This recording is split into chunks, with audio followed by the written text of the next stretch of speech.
I hope that I will be your Italian double espresso, so just to wake you up after lunch. I'm always troubled with those sessions after lunch because, of course, somebody wants to sleep somehow. So I'm happy to introduce this concept today because we had a lot of very good speeches today. And I think that the common factor among the different topics that we heard today is that, okay, cloud is a topic that we cannot avoid, okay? We all agree on that. Just to mention some numbers, as of today, IDC is estimating 1.8 trillion gigabytes of data, okay? It's a huge number, and this number will grow by a factor of 9 in just 5 years. We have, how many data do you think that are secured? Just a short percentage. 30, 40, 50? Every data? Just guess. 10%? No one else? Okay. The number of somehow secured data are 30%. Okay? So way below what we have today. And the additional factor is that even if those data are generated by individuals, 75% of data are generated by individuals. In most of the case, the corporates are liable for that. So this means that actually the data management is one topic that we need to address somehow, okay? Now, why cloud? Because the cloud can be an opportunity to make those data more secure, to make those data, let's say, more reliable, and to make our governance of those data more effective. So let's introduce the agenda. I'm going to give our perspective on trust in the cloud. We are going to see the journey to cloud. It's a journey. It's not a once-off. It's not something that is happening by chance. It's really something that you need some phases, okay? We are going to introduce the maturity model. I'm going to suggest you what we adopt in terms of the cloud trust framework, a framework that will allow you to really understand where you are, where you want to be, and how to go there. And I will give you some samples. This drill down session is very practical. I mean, I'm going to give you a lot of examples just to be sure that we are on the same page and you can really go back home and really be sure that you can start this kind of discussion in your corporates, in your organization. I think that we have already covered this topic. So the slide is mentioning that, okay, everybody is concerned about security, but I would say that in most of the cases, those kind of concerns are not really, let's say, much different than the physical environments, okay? If we consider the private cloud, if we consider the public cloud, there are topics here on the left and on the right that are really making you understand that, well, they are secure enough. I mean, there are, of course, some concerns. There are some challenges that we have already addressed this morning, but nevertheless, it's not then that bad, the situation.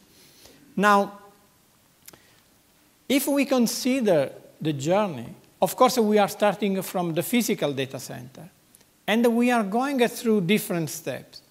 The first step, of course, is to understand, okay, which kind of servers can be virtualized, which kind of data can be virtualized. Why? Because I want to start getting the benefits to have a simplified infrastructure. I want to have more efficiency. And for sure, I want to have some savings, okay? I recall what our former CISO was mentioning about the savings. But in the end, it's true. I mean, we are anyway paying attention on what's happening on CapEx and OpEx. The next step is related to private cloud. So it's the first time where we are addressing some specific topics that are related to clouds. And we are appreciating some benefits as the elastic capacity, as the self-service, as the zero-touch infrastructure, okay? But again, there are some business benefits, but it's not really the most of it. We are really getting most of the benefits when we are at the last stage, the so-called hybrid cloud. I mean, something that is a blend between private and public, where we are actually managing our data. Now, there are different steps, as I said. So we are starting from the lowering cost, then we are improving the quality of service, and finally we are improving the agility, okay? IT as a service. And as you can see here, the topics that are mentioning were already mentioned this morning. So again and again, this is a phased approach, and we are addressing this with the different framework that we were suggesting. Now, if we consider the organization where we are, of course we need to understand the business objectives, okay? Because of course the kind of maturity that we want to achieve depends strongly on the kind of business objectives that we have. Now, in EMC we are adopting some maturity assessment, where actually we are talking with all the different stakeholders to understand the current status of the maturity. We are running some workshops, we are running some one-to-one session, and we are actually giving our customers a sort of spider scenario where we have multiple dimensions, and per each of those dimensions, we are evaluating the different metrics, okay? So we have a good number of metrics that can range from key risk indicators, key KPI, key performance indicator, key compliance indicators, and other indicators that will allow you really a quantified evaluation of where you are, okay? And starting from there, we are defining the work plan, the different activities, so that we can go through those different stages, okay? Now, how to go there? Of course, we need to understand the different dimensions of our organization. In particular, we need to understand which kind of model is better fitting our business objectives, which kind of service management, which kind of governance, risk, and compliance. This is a magic word that we are going to meet over and over again, because it's really what is now the value added of the cloud deployment. So far, we were always addressing confidentiality, integrity, availability. We had somehow some governance, some risk management, some compliance. But now, with this transition to cloud, we are getting really more and more the need to understand where we are from a governance perspective, where we are investing our money, where we are actually, let's say, if we are improving our situation, if we are actually moving our status from one point to another point, if our money is invested well or not. Now, if we consider the first stage when we want to move to a cloud, we are starting from the different workloads that we have.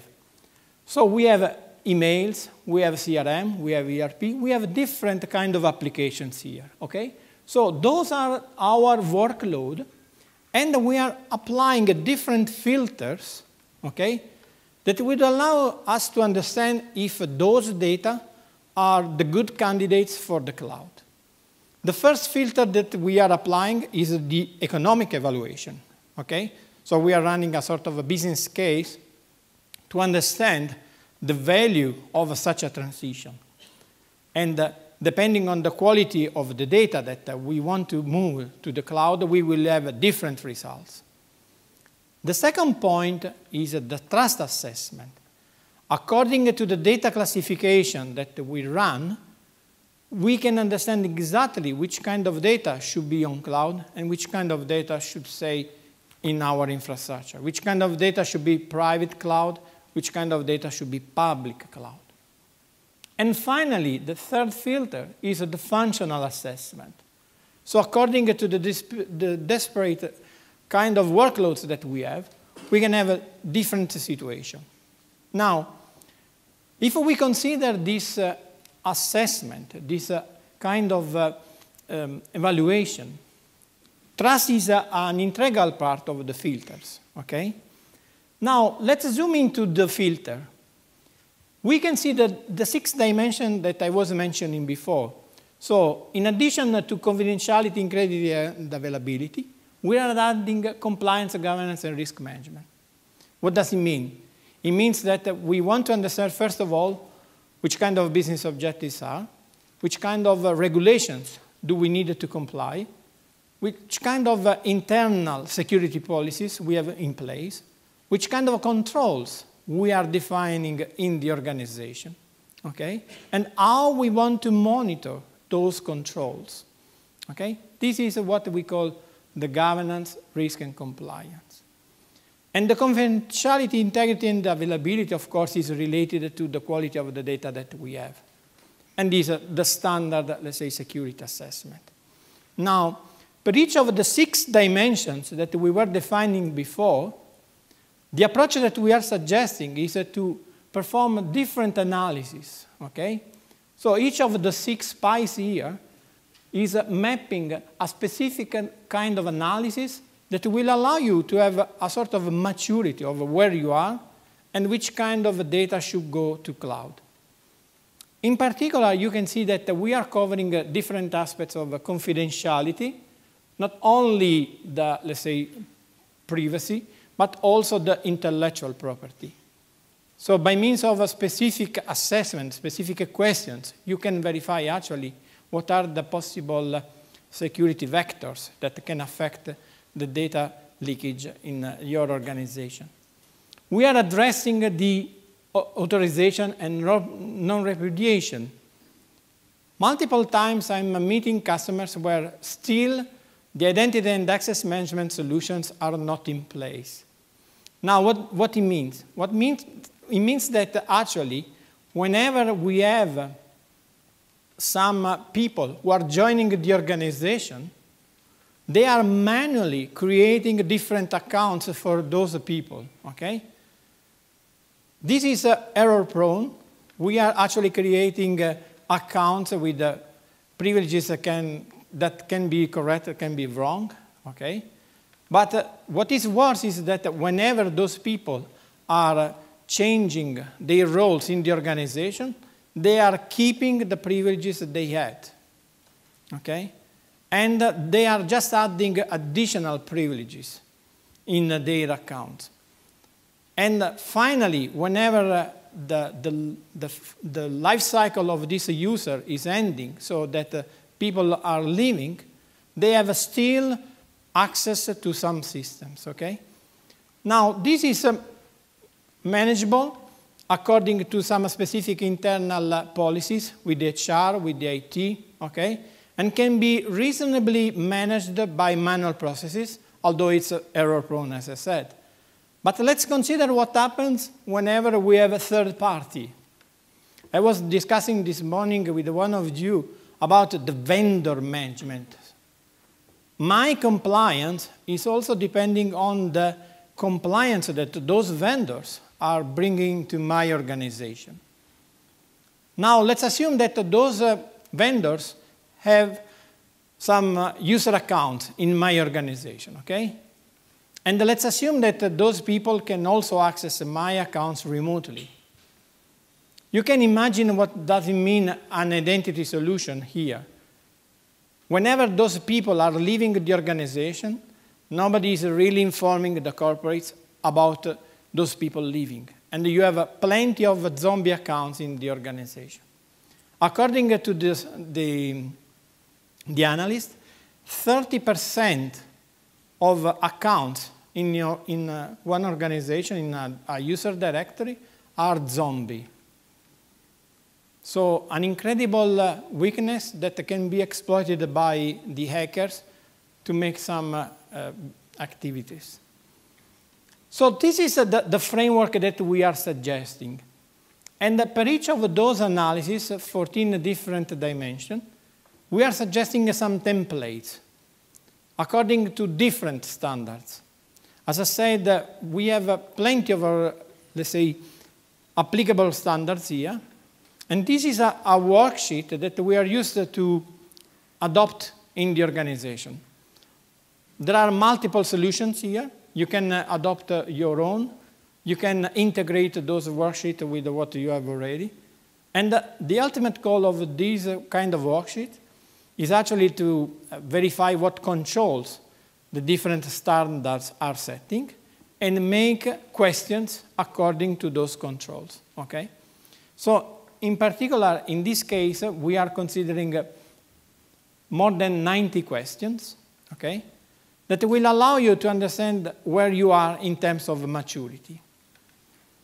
And this is aligned with the CSA cloud control metrics that we have as of today, the 2.1 version. During this cloud trust assessment, of course, we need some scoring. So we are adopting a different, let's say, scoring model. This is, of course, a simplistic model that is related to lower risk, medium risk, and higher risk. And so the goal during this kind of discovery assessment are actually to provide all over the different dimensions that we are assessing a sort of scoring. And of course, the kind of findings that we have for each of those dimensions. As you can see, we are covering the 6 domains that we're considering at the beginning. And for each of those domains, we are giving a different score. Here we have another example where, according to the specific workload that we have here, we can have different scoring, okay? And in this case, for each of those domains, we are assessing the different dimensions. Now, what is the final outcome? The final outcome is actually a full understanding about where the organizations are. The organizations are now, with this kind of schemas, are able to understand the possible remediation to put in place, the possible actions to move to a cloud, and also to understand if a cloud is an option for all the data or for just a part of those data. Let's see another example. In this case, we had this kind of workloads that are very common applications. And in this case, we were actually verifying the kind of requisites for private and for public. And those were the assessment. Okay? So again, this kind of schemas will help the organizations really to understand where they are. Another example here, it's still related to those dimensions: governance, risk, compliance. And those observations will allow really to understand where the organization are going. This is another example for confidentiality, integrity, and availability. And we are covering different aspects, such as identity and access management, non-repudiation, and so on. Now, what is the approach to adopt? Top-down, bottom-up? There are multiple flavors here. I mean, I'm honestly suggesting here to be very pragmatical. I mean, whenever we are at the customers, we can really understand if this organization is data-driven or post-process-driven. And according to the specific model they are following, you can really understand if you should adopt a top-down or a bottom-up. Usually, bottom-up is something that will allow you to build the situation from a user perspective, but can be a little bit far from what the corporate wants to achieve. Okay? So the other way around, if you are starting from the processes, of course, you may find some weaknesses in the implementation of the data. So this is the top-down approach. So we are starting from the governance analysis, going through the information management, and finally verifying what are the enabling processes and technologies. But again, this is just a suggestion, the best practice that we are applying over and over again at our customers. How we can get some help from the standards? There are plenty of standards here. I'm just mentioning here some, but again, it's really up to the organization to understand what are, let's say, the most applicable. According to the CSA, of course, we can start the assessment around the data along the different control models, and we have built this kind of questionnaires.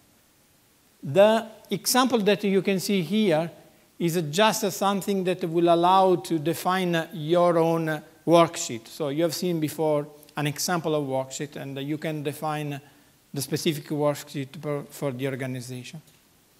NIST is another one. And also, whenever you are considering such standards like ISO 27001, of course, you can go into the different controls.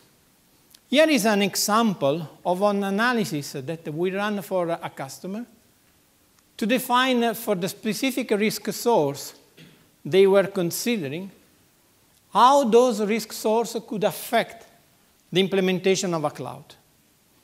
Okay? So in the different situation that we have here, we were considering business continuity, connectivity, data center location, but also some additional, let's say, technologies, okay? So we were actually running a sort of a risk assessment against the 100 and more security controls that the ISO standards have. And we were actually verifying per each of those controls the possible risks and which kind of risk could affect their transition to the cloud. Okay? So the final goal was to have a clear understanding about the controls, and we adopted an enterprise governance risk and compliance solution to implement those controls in our library. The library was able to define a process that was enforcing the governance of the organization according to different standards. So they had to comply with the PCI DSS. They had to comply with the Basel II. They had to comply with the other local regulations, okay? So the approach was to have an integrated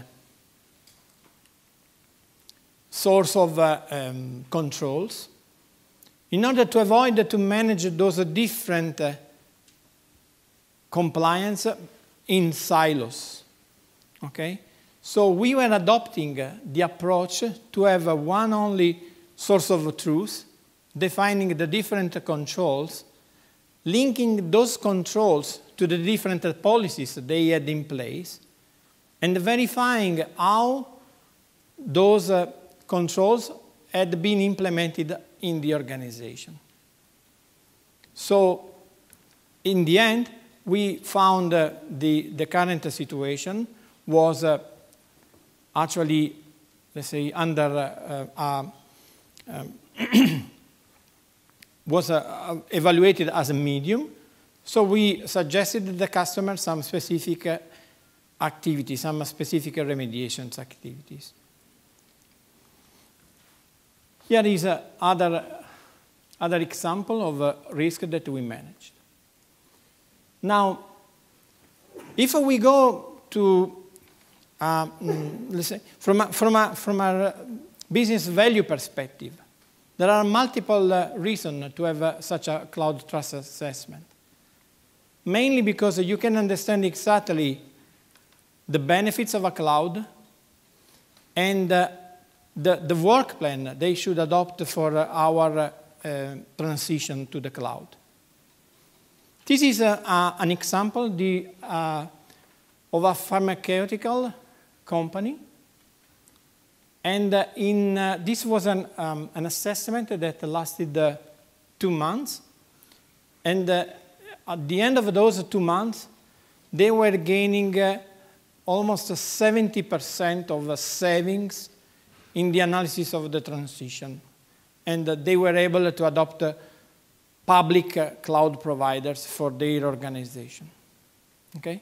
So this is a clear example where actually you can have tangible benefits that you can include in your return of investment. So I think that that's all. And of course, I'm ready for whatever question. Thank you very much.